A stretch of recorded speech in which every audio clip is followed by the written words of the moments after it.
All I was worried about was that it would be good, the one segment. Bea Arthur, a name that still resonates with millions of fans worldwide. Known for her razor-sharp wit, commanding presence, and unforgettable roles in Maude and the Golden Girls, Bea Arthur became a television legend. Her towering figure, biting humor, and no-nonsense attitude made her a star unlike any other, and for decades, audiences adored her. But behind the laughter, behind the applause, and behind the polished image of Dorothy Zbornak, there were stories few ever knew.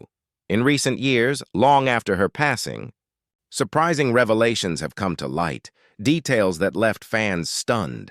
From her unexpected service as a young woman in the U.S. Marine Corps to her complicated relationships behind the scenes of the Golden Girls, and finally, to her deeply personal decisions about why she left the hit series at the height of its popularity, the truth about Bea Arthur is more layered than the public ever realized. And perhaps most shocking of all, her private acts of generosity, including a massive donation that forever changed the lives of LGBTQ+ youth in New York City. So, what really happened to Bea Arthur? Why did she make the choices she did? And what secrets about her career and personal life are only being revealed now? Tonight, we uncover the untold story of a woman who redefined television, and whose real-life struggles and triumphs were far more dramatic than anything she ever played on screen. Long before she became a household name, Bea Arthur was born Bernice Frankel on May 13, 1922, in Brooklyn, New York. Her early years were far from glamorous. The daughter of Rebecca and Philip Frankel, she grew up in a modest home, where discipline and hard work were instilled in her from an early age. When the family moved to Cambridge, Maryland, young Bea stood out almost immediately, tall, awkward, and with a voice deeper than most girls her age. She often felt like an outsider, never quite fitting in with the image of femininity expected of women in the 1930s and 40s. But life had an unexpected twist in store. At the age of 21 during World War II, Bea made a decision that would shock fans decades later. She enlisted in the United States Marine Corps Women's Reserve. It was a bold move at a time when women's roles were still largely confined to the home. Serving from 1943 to 1945, Bea worked as a typist and truck driver. And though she didn't see combat, her time in uniform revealed her toughness, independence, and sense of purpose. Fans who only knew her as the sarcastic Dorothy Zbornak from the Golden Girls could hardly imagine the same woman once marching in military training, proudly wearing marine green. After her service, Bea pursued nursing for a brief time before realizing her true calling lay elsewhere. She enrolled at the New School's dramatic workshop in New York, studying under the legendary German director Erwin Piscator. It was here that she discovered the stage, and the stage discovered her. With her commanding height, booming voice, and sharp delivery, she was unlike any other actress in her class. What others saw as unconventional, she turned into her strength. Throughout the 1950s, Bea Arthur worked steadily in off-Broadway productions. Her big break came in the world of musical theater. In 1964, she landed the role of Yente the Matchmaker in the original Broadway production of Fiddler on the Roof. But it was her performance in Mame, alongside her friend Angela Lansbury, that made critics and audiences take notice. As the brassy Vera Charles, Bea showcased a perfect mix of wit, sarcasm, and warmth, a combination that would define her career. The performance won her a Tony Award for Best Featured Actress in 1966. By this time, television producers were beginning to take note of her unique presence. She had something few actresses possessed: the ability to dominate a room, command attention, and land a joke with razor-sharp precision. This skill would soon earn her a role that would forever change her career: Maude Findlay, a character first introduced on Norman Lear's groundbreaking sitcom All in the Family. With Maude, Bea Arthur stepped fully into the spotlight. She was no longer just a stage actress or supporting player, but she was now a star. And yet, as we'll see, that stardom carried its own complications.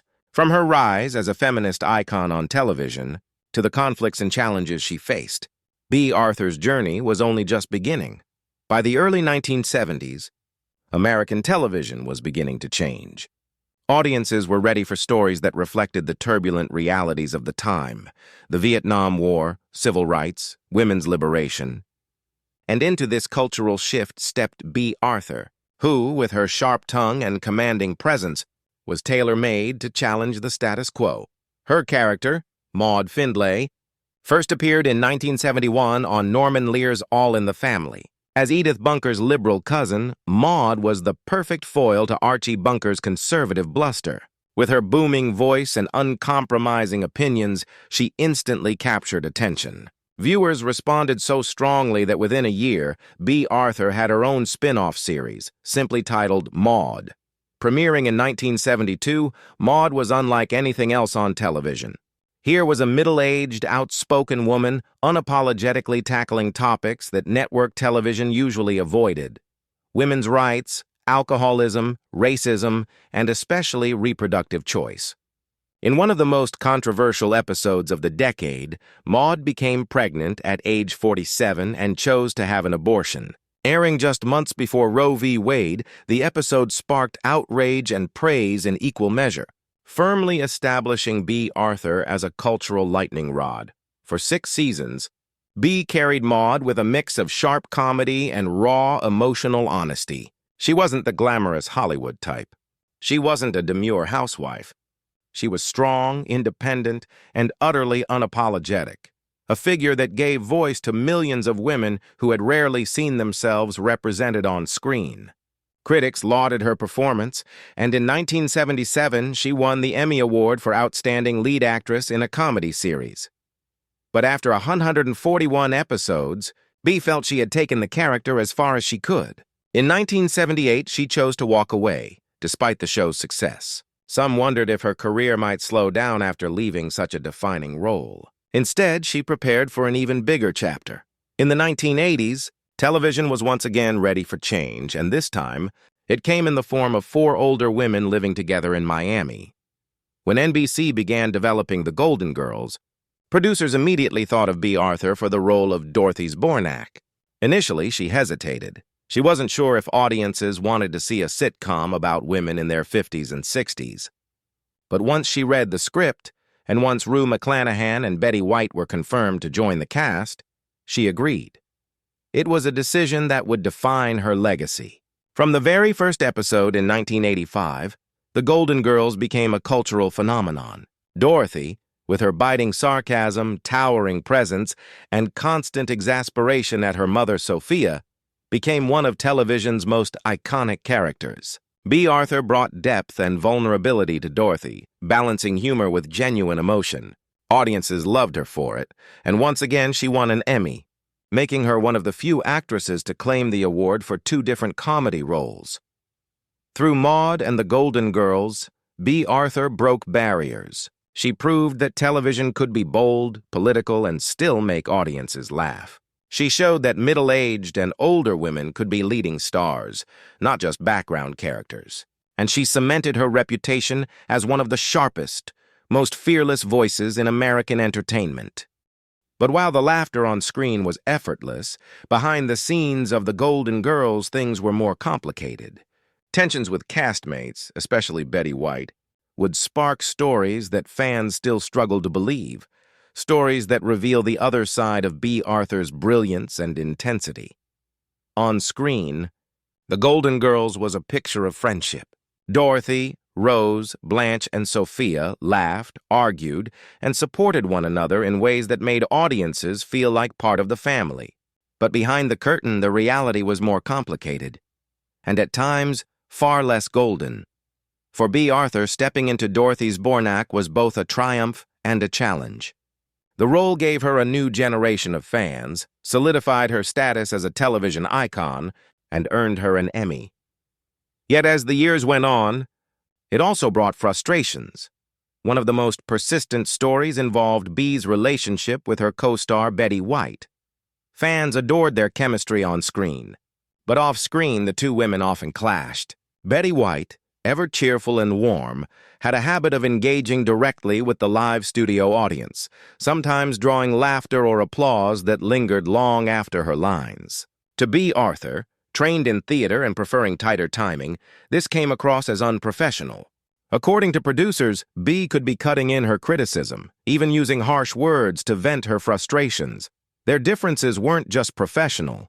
They were rooted in personality. Betty was lighthearted, eager to please, and constantly sunny. Bea was sharp, serious, and deeply private.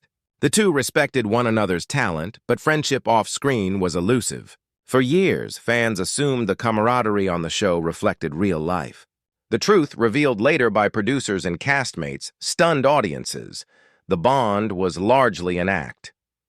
Beyond tensions with co-stars, Bea grew weary of the way her character was written in later seasons. Dorothy was often the butt of cruel jokes, poked at for her looks, her height, and her failed marriage. While audiences laughed, Bea privately felt the writing crossed lines. She loved Dorothy, but she disliked that the character she had invested so much in was reduced at times to ridicule. By the early 1990s, after 7 seasons, Bea Arthur had made up her mind. She was ready to walk away. In 1992, she announced her departure, effectively ending the show at the peak of its popularity. The decision devastated fans, who struggled to understand why anyone would leave such a beloved series. But for Bea, it was about dignity, self-respect, and artistic choice. She believed she had given Dorothy all she could, and she refused to keep going simply for the paycheck. The revelation of her exit, and later the confirmation of her strained relationship with Betty White, shocked viewers. To this day, many still find it hard to reconcile the Bea Arthur they loved on screen with the complicated woman behind the role. Yet those who worked with her insist that Bea's intensity came from passion, not malice. She was fiercely professional, committed to the craft, and unwilling to compromise on standards. Her clashes weren't about hatred. They were about holding herself and others to the highest level. As the Golden Girls came to a close, Bea Arthur faced a new chapter in life. But it wasn't one defined by bitterness. In fact, in her later years, Bea would reveal a side of herself that fans never expected, a side filled with compassion, generosity, and quiet activism.